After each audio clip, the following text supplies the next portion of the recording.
बिस्मिल्लाहिर्रहमानिर्रहीम। अस्सलाम वालेकुम। आज 6 जुलाई बरोज़ हफ़्ता हम बात करेंगे दुआ इशूज़ के हवाले से सुप्रीम कोर्ट ऑफ पाकिस्तान में पाकिस्तान तहरीक इंसाफ की क़यादत की जो जबरी गुमशुदगियाँ हैं या लापता होने का सिलसिला है, उसमें अज़हर मिशवानी के भाई हैं, शहबाज गिल के भाई हैं। ये सारा मामला एतज़ाज़ अहसन साहब सुप्रीम कोर्ट ऑफ पाकिस्तान ले गए हैं।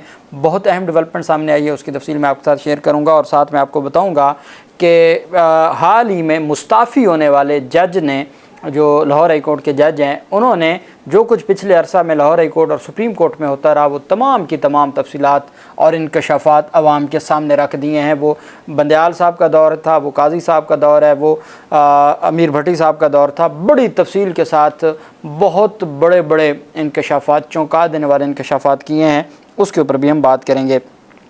आप जानते हैं कि पाकिस्तान तहरीक इंसाफ की क़यादत से मुतल्लिक एक दरख्वास्त दायर की थी एतज़ाज़ अहसन साहब ने। जब पाकिस्तान तहरीक इंसाफ के रहनुमाओं को पहले वो लापता होते थे और कुछ दिन के बाद फिर वो सामने आ जाते थे, प्रेस कॉन्फ्रेंस करते थे और वो पाकिस्तान तहरीक इंसाफ छोड़ देते थे। एतज़ाज़ अहसन साहब ये मामला लेकर गया सुप्रीम कोर्ट ऑफ पाकिस्तान में कि ये जमहूरियत के और आइन के जो बेसिक प्रिंसिपल है ये उसकी खिलाफ वर्जी है और मुल्क से हमेशा हमेशा के लिए जमहूरियत के ख़ात्मे की तरफ ये मामला बढ़ रहा है और हमारी जो मुअज़्ज़ज़ अदलिया है उसको सारे मामले के ऊपर इस सारे मामले को देखना होगा। उसके बाद फिर आप जानते हैं कि जो सुप्रीम कोर्ट ऑफ पाकिस्तान में 3 जनवरी 2023, अब आप आज क्या है 6 जुलाई है, आज से तकरीबन 6 माह पहले ये ऑर्डर आया था और उसके बाद से आज तक ये केस समाअत के लिए मुकर्रर नहीं हुआ। ये Aitzaz Ahsan versus federation of Pakistan ये केस था और ये ह्यूमन राइट्स मैटर था और इसमें ये कहा गया था कि that the petitioner raised the concern that recently there has been a surge of enforced disappearances of citizens. Such victims included journalist, politicians, bureaucrats, political workers and other dissenting voices. The petitioner raised the contention that although notable personalities would reappear after being missing for a long time, such as journalists or politicians, but many citizens who were जो है वो unknown है, वो आज तक नामालूम है, उनका आज तक पता नहीं चला। That the petitioner sought the intervention of the apex court through the aforementioned constitutional petition and the honourable court was gracious enough to pass an order dated 3 January 2023 with a clear direction to the respondents for filing of important documents including an undertaking by the federal government। 3 जनवरी 2024 को supreme court ने वफाकी हुकूमत को कहा था कि आप जो जबरी गुमशुदगियाँ हैं साफ़ियों की या सियासतदानों की, उससे मुतल्लिक रिपोर्ट जमा करवाएं और एफिडेविट जमा करवाएं कि आइंदा कोई जबरी गुमशुदगी नहीं होगी और कोई ऐसा सिलसिला नहीं होगा। वो कहते हैं जी कि ये 6 माह गुजर चुके हैं, उसके बाद से लेके आज तक ये इतना अहम केस है और समाअत के लिए मुकर्रर ही नहीं हुआ। उसके बाद जो वक्तन फ़वक्तन सिलसिला होता रहा। That despite the clear direction by this august court through its previous order, the federal government is directed to submit undertaking in writing signed by senior most officers of the concerned ministries that henceforth no one shall be picked up other than in accordance with law. कि ये supreme court ने 3 जनवरी को ये direction दी थी कि वफाकी हुकूमत बयान हल्फी जमा करवाए जो मिनिस्ट्रीज़ के हेड हैं, अफसरान, उनके सिग्नेचर्स के साथ, कि किसी को भी कानून का जो एक प्रोसेस है उसके बगैर जबरी तौर पर लापता नहीं किया जाएगा।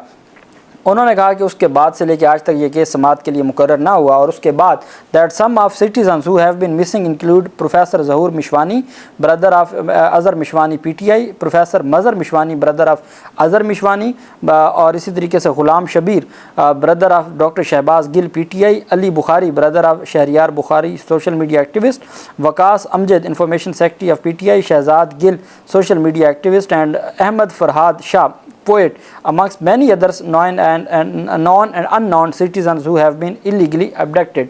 That if the matter is not fixed urgently, there is no guaranteeing that more citizens will not fall victim to this horrid crime against humanity. Hence the case may be fixed on priority basis।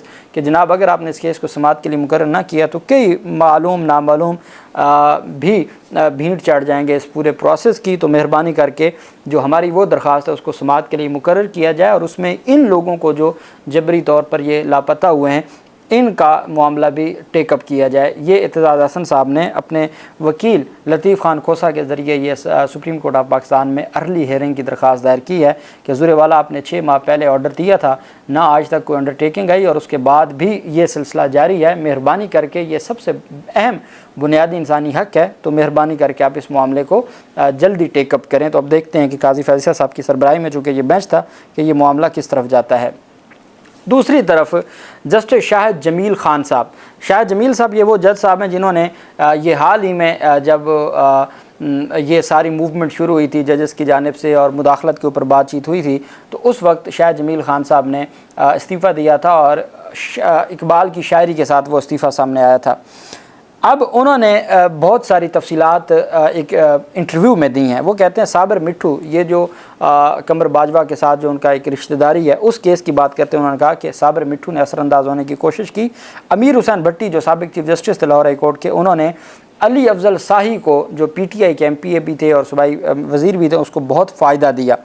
कहते हैं कि कहते हैं मैंने वकील को अपने chamber में बुला लिया, मैंने कहा तुम्हें कभी लगा है कि मुझ पर इस तरह असरअंदाज हुआ जा सकता है। उसने माफ़ी मांगना शुरू कर दी। फिर बताया कि मैंने मिट्ठू साहब को मना किया था कि वो आपको ऐसा कोई पैगाम ना भेजें, लेकिन फिर उनके पास एक चीनी का टाइकून आ गया और उसने सिफारिश की तो उन्होंने आपको पैगाम भेज दिया। जो चीनी से मुतल्लिक़ केस था कि उसका टाइकून आया और उसने कहा जी कि जस्टिस शाह जमील साहब को अप्रोच करें, तो वकील के अप्रोच करने पर फिर शाह जमील ख़ान साहब कहते हैं कि मैंने उसको कहा कि आपको ज़रूरत कैसे हुई कि आप मुझे अप्रोच करें, और इस वजह से उन्होंने कहा कि मैंने फिर उसकी सरजनिश की। शाह जमील ने एक तहलका खेज़ इंटरव्यू में इंकशाफ किया कि साबिक chief justice Lahore high court अमीर हुसैन भट्टी ने नज़र आता है कि चीज़ों को इस तरह से रखा जिस तरह उनके दामाद अली अफजल शाही को फ़ायदा पहुँचाया, जो कि पाकिस्तान तहरीक इंसाफ से तल्लुक़ रखते थे। आप जानते हैं कि जब 9 मई के केसेस बने तो फिर पूरी तवज्जो इधर चली गई थी, बाकी जो कुछ होता रहा वो चलता रहा कि अली अफजल शाही किसी तरीके से बच जाए। उसके बाद एजाज़ सैयद से बात करते हुए शाह जमील ख़ान ने कहा कि इस ज़माने में केसेस भी मखसूस बेंचेस के सामने लगते थे। ये बात यहाँ मीडिया पर नहीं कह रहा, मैंने जजेस के दरमियान बैठ कर एक चाय पर भी ये बात की, अमीर भट्टी साहब के मुंह पर भी की थी। मैंने कहा आपके दामाद के बारे में बात होती है, हो सकता है आपको फ़र्क ना पड़ता हो, लेकिन हमें फ़र्क पड़ता है। मैंने या मेरे बेटे ने कुछ किया तो मेरे ख़िलाफ़ 209 आर्टिकल की कार्रवाई शुरू करें, मेरे बेटे के ख़िलाफ़ FIR करवाएँ, लेकिन ऐसी कोई चीज़ नहीं है। तो मैं इजाज़त नहीं दूँगा कि मीडिया मेरा नाम किसी वजह से ले और मेरे रिश्तेदारों और दोस्तों को वो फॉरवर्ड हो और वो सब मुंह छुपाते फिरें।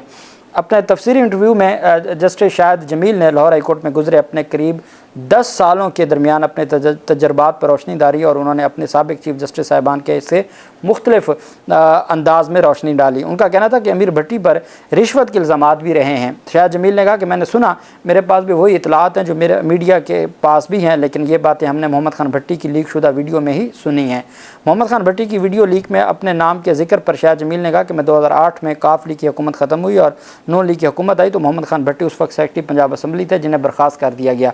मैं इस केस में स्पीकर का वकील था। हाई कोर्ट से फैसला मेरे हक़ में आया, लेकिन फिर अब्दुल हमीद डोगर साहब की अदालत ने सुप्रीम कोर्ट में ये फैसला उलट दिया। ये मेरा उनसे पहला टाकरा था और मैं उसका मुखालिफ वकील था, लेकिन मोहम्मद खान भट्टी हमेशा बड़ी इज़्ज़त से मिलता था। बाद में जब मैं जज बनकर GOR में शिफ्ट हुआ तो ये भी वहीं रहता था। उनका बेटा मेरे बेटे का क्लास फेलो भी था। अपनी पूरी कहानी सुनाने के बाद जब वीडियो लीक में उससे सवाल हुआ कि और किस जज से तल्लुक़ था, तो उन्होंने मेरा और शाहिद करीम का नाम लिया। मैं और शाहिद करीम लाहौर हाई कोर्ट में हुकूमत को बहुत टफ़ टाइम देते थे, फ़ैसला करते हुए वो भी नहीं घबराता था, वो तो अभी भी ये काम जारी रखे हुए है और मैं भी नहीं घबराता था। शायद इसलिए उन्होंने हमारा नाम लिया। मैंने अगले दिन चीफ जस्टिस अमीर भट्टी को कहा कि या तो इस केस को आप खुद उठाएं या फिर इस केस को टेकअप मैं कर लूँगा या फिर मैं इस्तीफ़ा दे दूँगा। उन्होंने कहा कि हम AC में लेकर जाएंगे। जो बाद में उन्होंने मुझे कहा कि उमरता बंदयाल साहब ने इस पर कहा है कि कोई कार्रवाई ना करें। मैंने रिटायरमेंट के बाद ये सवाल बंदयाल साहब से किया तो उन्होंने इस पर लाइल्मी का इजहार किया। जस्टिस बाक़िर नजफ़ी साहब के बारे में उन्होंने कहा कि इस्टेब्लिशमेंट के ख़िलाफ़ कोई केस आ जाता तो सिवाय शहजाद घेबा साहब के हर जज बशमूल अमीर भट्टी साहब के हर बार ये केस नजफ़ी साहब के सामने लगाते थे। साबिर मिट्ठू ने चीनी केस में मुदाखलत की कोशिश की, ये भी इंकशाफ किया। उन्होंने बताया कि जनरल बाजवा के समधी साबिर मिट्ठू के वालिद और मेरे वालिद आपस में फर्स्ट कज़न थे। वकालत में आने के बाद मेरी मिट्ठू से इतनी मुलाकात नहीं रही। जब मैं जज कन्फर्म हो गया तो ये पहली बार मेरे पास मिठाई लेकर आया। मेरे साथ मेरा बेटा बैठा था जो कि ख़ुद भी बैरिस्टर है। मैंने उसे बताया कि ये मेरे वालिद साहब के जनाजे पर भी नहीं आया था, तो अब इसका फ़ोन आया कि मैं मुबारकबाद देने आना चाहता हूँ। अभी बाजवा साहब चीफ़ नहीं बने थे, रहील शरीफ साहब जा रहे थे। मिट्ठू ने मुझे बताया कि हमारी बात हो गई है, बाजवा आर्मी चीफ बनने जा रहे हैं। फिर उन्होंने उन्होंने मुझे जाते हुए कोई सिफारिश भी बता दी कि वो आपके सामने केस लगा हुआ है। मैंने ना सिफारिश सुनी ना केस पूछा कौन सा है। फिर बाजवा साहब आर्मी चीफ बन गए। उनके बेटे की शादी पर मिट्ठू ने मेरी मुलाकात बाजवा से करवाई। ये मेरे कज़न है और हाई कोर्ट के जज हैं। फिर उन्होंने कहा कि मुझे एक बार फिर पैगाम भेजा कि मैं आपके लिए क्या कर सकता हूँ। मैंने कहा अल्लाह का शुक्र है हाई कोर्ट का जज हूँ, आप मेरे लिए क्या कर सकते हैं। आप तो मुझे सदर तो नहीं लगवा सकते, अल्लाह का बहुत करम है, इससे ज़्यादा क्या मुझे चाहिए हो सकता है। फिर उन्होंने कुछ केसेस के हवाले से मुझे पैगामात भेजना शुरू कर दिए, तो मैंने उसे थोड़ा सख्त पैगाम भेजा, जिसके बाद पैगामात का सिलसिला रुक गया। शाह जमील ने बताया कि जब चीनी के केसेस मेरे सामने लगे तो मुझे मेरे भाई ने बताया कि साबिर का फ़ोन आया था और उसने पैगाम दिया कि जो वकील साहब शुगर वालों की तरफ से यानी शुगर मिल वालों की तरफ से पेश हो रहे हैं, आप उन्हें बड़ा टफ़ टाइम दे रहे हैं, तो थोड़ा हाथ हौला रखें। मैंने वकील को अपने चैम्बर में बुला लिया। मैंने कहा तुम्हें कभी लगा है कि मुझ पर इस तरह असरअंदाज हुआ जा सकता है। उसने माफ़ी मांगना शुरू कर दी। फिर बताया कि मैंने मिट्ठू साहब को मना किया था कि वो आपको ऐसा कोई पैगाम ना भेजें, लेकिन फिर उनके पास एक चीनी का टाइकून आया और उसने सिफारिश की तो उन्होंने आपको पैगाम भेज दिया। फिर एक दिन मैं अपनी वालदा से मिलने गया तो उन्होंने बताया कि उनको भी एक रिश्तेदार ने यह पैगाम भिजवाया कि शायद साहब से कहें थोड़ा हाथ हौला रखें। शाह जमील ने अपने साबिक चीफ जस्टिस साहिबान के बारे में राय दी, जिनसे अमीर भट्टी के अलावा कासिम खान और राना शमीम के बारे में खुलकर राय दी कि ये बहुत ही अप्रोचेबल जज हजरात थे। लाहौर हाई कोर्ट की नामजद चीफ जस्टिस आलिया नीलम के बारे में शाह जमील ने कहा कि इनको कतन अप्रोच नहीं किया जा सकता और ये वकला के लिए भी बहुत मुश्किल होगा कि वो उस पर असरअंदाज हो सकें। साबिक चीफ जस्टिस उमर अता बंदयाल के बारे में राय का इज़हार करते हुए उन्होंने कहा कि बंदयाल साहब ने ही उनको लाहौर हाई कोर्ट के लिए नामजद किया था।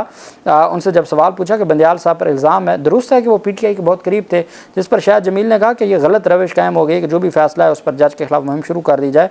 बंदयाल साहब को अगर आप PTI का हामी जज कहते हैं तो फिर उनका सबसे बड़ा फैसला तो वो था जिसमें तहरीक अदम एतमाद को उन्होंने उड़ा दिया था।